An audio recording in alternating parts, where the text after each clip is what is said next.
Welcome back. This is the second of 3 lessons in week 1. This is the second part of our two-parter called Where Are You and Where Are You Going?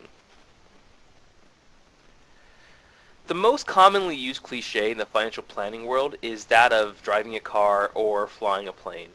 If you wanted to get somewhere most efficiently, you would not just hop in your car and start driving. You wouldn't just get on the first plane without knowing where it was going, right? Of course not. You would first figure out where you wanted to go and then either buy a roadmap or figure out your available flight options.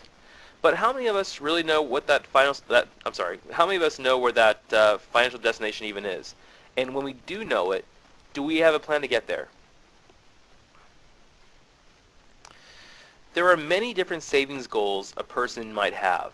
The most common major financial objectives are listed here. For instance, an insurance goal is making sure that you have an adequate protection for you and your family in the event of a fire, earthquake, flood, death, or disability. As we'll discuss later, retirement is something everyone should plan for, especially since it may not always be voluntary or on your terms. Another goal people have is paying for their college education for their children.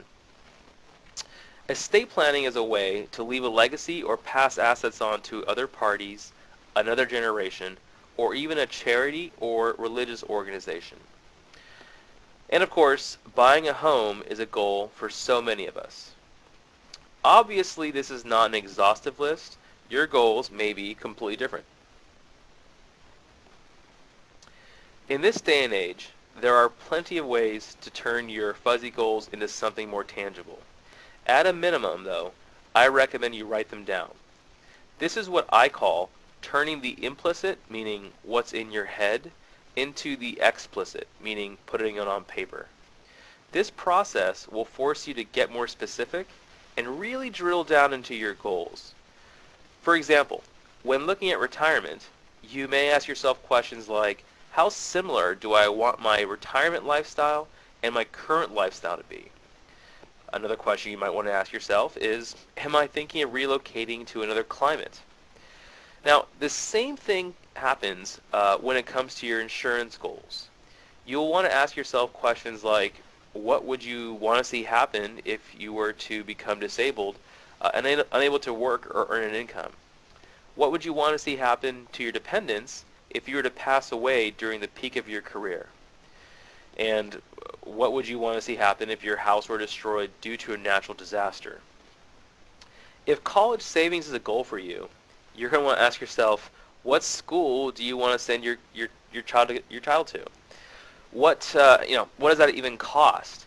How many years and what percentage of their tuition are you willing to pay for? All of it? Some of it? One half? Do you want your child to work during those years?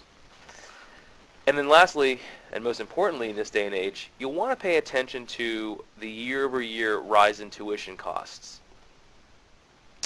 Now, so you'll see that the mere act of having to write out your goals will bring up many issues, and possibly you may not have even considered these issues before. Now, most people have limited resources to apply towards their financial goals. This means that if you have a $500 surplus every month that you want to dedicate towards savings, it's up to you to decide how to allocate those amongst all the various competing goals.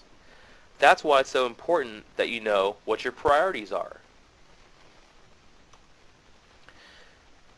We will cover the topic of retirement in depth later in the course, but for now, let's just briefly touch on it. Savings for retirement is not much different than any of your other goals. The only difference is that all of your other goals should hinge upon retirement. The longer you have before retirement, the more options you have, since you have time on your side, as well as the power of compounding growth. Meaning, growth upon growth, think about a snowball going downhill. If you're closer to retirement age, then you may have to dedicate more resources to it instead of your current goals. This would include maintaining your current lifestyle.